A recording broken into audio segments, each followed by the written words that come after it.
Hey guys, welcome back to another Dragonheir Silent Gods video. In today's video I'm going to be talking all about the changes to the Starlight Stone dice, so the epic dice, and how they're going to have a chance to give you a legendary in just under a week's time. Before I get into that though, I just want to say a huge thank you to Dragonheir Silent Gods for sponsoring this video. So if you are interested in getting involved and giving the game a go, now is probably the best time because of this event. It gives you a chance to, an extra chance to get some legendary heroes onto your account.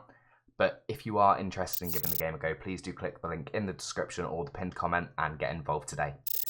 So many of you will know that on the 30th of April, there's going to be some changes to how Starlight Stone dice work. At the moment, they currently have a 0% chance to give you a legendary, so you're never going to get one from these dice. They don't exist.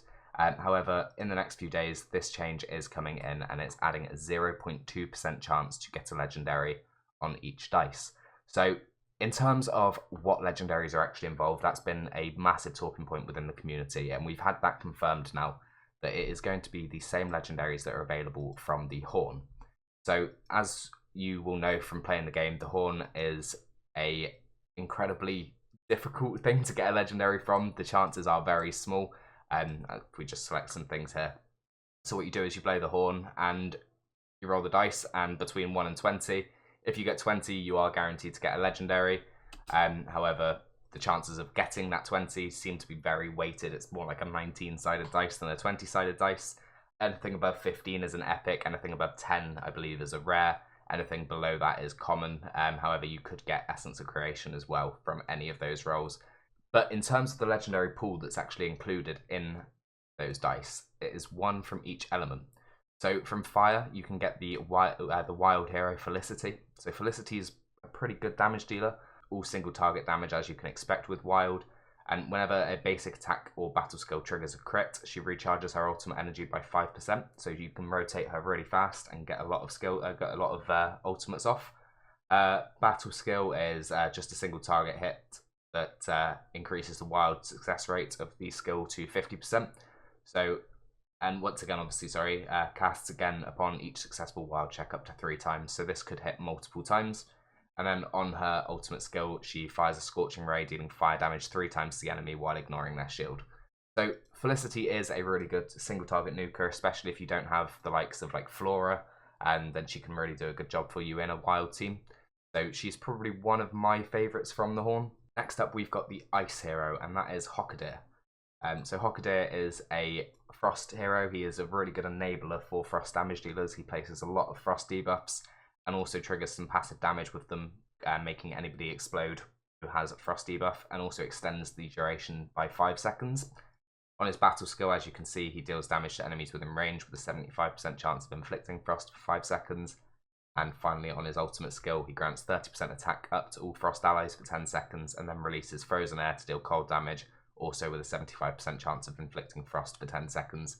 So Hockadir is really good at enabling some of those incredibly strong Frost damage dealers like Hivitar, Oster, even the rare Usha. She does a lot of damage as long as you've got somebody to enable her, and Hockadir is a great person for doing that. Next up then, we've got the Necrosis hero, and that is Ripecast. So Ripecast is a Necrosis tank, and he is incredibly annoying. If you've done Fey Meander before, you'll know all about that. So on his passive, he gains healing equal to 50% of the healing enemies receive, and this skill only takes effect once during a period. On his battle skill, he unleashes a wide range slash with a 100% chance of knocking up enemies within range, and deals necrotic damage with a 100% chance of inflicting stunned for 3 seconds. So he is all about control. And on his ultimate skill, he places a load of debuffs. So he launches 3 spirit attacks at enemies, each dealing necrotic damage to enemies within range, with a 35% chance of reducing their ultimate energy by 20%, and an 85% chance of inflicting 1 random debuff from the following: so attack penalty 2, recharging speed penalty, heal prohibition, accuracy penalty, and buff prohibition. So Ripecast is incredibly annoying to deal with. However, if you're using him in your team, he is really good at using Witch's Remains, the artifact. Obviously, you're building him with accuracy as well. In Season 2, he was incredibly strong for Mechatalk, the final boss, because of the amount of debuffs he places, each of them giving you a 10% damage bonus. So Ripecast is incredibly useful in certain situations. Next up, we've got Radiance, and for Radiance, the hero that you can get is, where is he? Here we go, Sagamir. So another tank for the Radiance element. So Sagamir is really cool because he boosts the ultimate energy of another hero very frequently. So on his passive skill, provides a carrot at regular intervals to the ally with the current lowest HP, granting 1 stack of recovery over time to them for 10 seconds and recharges their ultimate energy by 20%. So you can use him to reduce the cooldown of certain skills very frequently and to obviously keep them alive through the recovery over time. Next up on his battle skill, he rams into the enemy with the highest attack, dealing damage and taunting them. Also gains debuff immunity and defense up for 5 seconds. So in arena, this is really annoying because he'll charge your main nuker and lock them out for 5 seconds. So this, I mean, it's a pretty useful skill and can cause a lot of problems for other people and yourself in the arena. Next up on his ultimate skill, he tramples the ground and slashes, dealing radiant damage to enemies within range with a 75% chance of inflicting attack penalty 2 and a 75% chance of inflicting accuracy penalty 2 for 10 seconds. So the range on this skill isn't massive, however, it's really good for bosses. He will, obviously with him hitting twice, he has a high chance of placing these debuffs and can be a very good tank for you, especially in things like Vortex. He was one of the kind of go-to tanks for Radiant teams in Vortex in Season 1. However, I think he does remain a strong option. Next up, we've got the Lightning element, and for Lightning, it is Suther. So Suther is a dauntless damage dealer and is capable of dealing some relatively good damage. However, more commonly used due to her 5-hit ultimate, she's really good for placing Witch's Remains. Obviously, all of her hits do count as basic attacks as well, so she is able to trigger the passives of heroes like Avelios and the ultimate of Shoutar. But individually, Suther can do some good damage as long as you've got somebody more dauntless in your team. Obviously, it's one of those that you want to make sure you're running multiple dauntless to pair together to do a good amount of damage. But Suther is a very strong option, one I'd be quite excited to get. The only downside really is that she is a melee. Next up, we've got Poison, and in my opinion, probably the weakest of the bunch, and that is Tower. Where is he? The Tower is a defense-based poison hero. He's really not the best. On his passive skill, each debuff on the enemies on the field grants a 2% damage reduction to the hero. The effect stacks up to 10 times. Next up on the battle skill, plants mushrooms around the enemies, which will taunt enemies within range for 5 seconds. When the mushroom dies, it deals derivative damage to the enemies within range with a 100% chance of inflicting 1 stack of poison for 10 seconds and 100% chance of inflicting blind for 5 seconds. So he's the only tank who actually places damage debuffs in poison. However, it doesn't do much damage, it's only 1 stack. And on his ultimate skill, casts a spore cloud that exists for 4 seconds, dealing derivative poison damage to enemies within range every 0.8 seconds, with a 100% chance of inflicting accuracy penalty 2 for 10 seconds.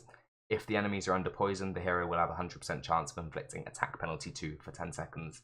So there's a conditional on his ultimate skill actually placing attack penalty, so if for whatever reason it desyncs with battle skill or you don't have other poisoners, then this isn't going to do attack penalty, it's only going to do accuracy penalty. But all in all, he's generally just a weaker tank, really, compared to some of the epic options for poison. You've got Throwbath to compete with, so I think he's kind of bad by proxy because the others around him are relatively good. So he's not really used, unfortunately. So that is all of the legendaries that are currently available from the Horn and will be available from the Starlight Stone dice on the 30th of April. We're also going to be getting a gift of 100 Starlight Stone dice as well on the same day. So you'll have that chance to get a legendary. Obviously it is a very small chance, but this is a really good opportunity to kind of pick up maybe 1 to 2 more legendaries each season, whether that be to improve your account or to give you access to some of the legendary artifacts. And I think it's a really nice change for kind of free-to-play people who haven't got access to things like Witch's Remains, having just another avenue where you can pick up a free legendary and potentially a dupe. Obviously with it being a small pool of heroes, it's going to allow people to actually start picking up these legendary artifacts over time. So that is all for this video. I do just want to say once again a huge thank you to Dragonheir Silent Gods for sponsoring this video. Remember, if you are interested in giving the game a try, please do click the link in the description and get involved today. But other than that, just a huge thank you to everybody for watching the video today, and good luck to you on your Starlight Stone dice in 6 days' time. Thanks, see you in the next video.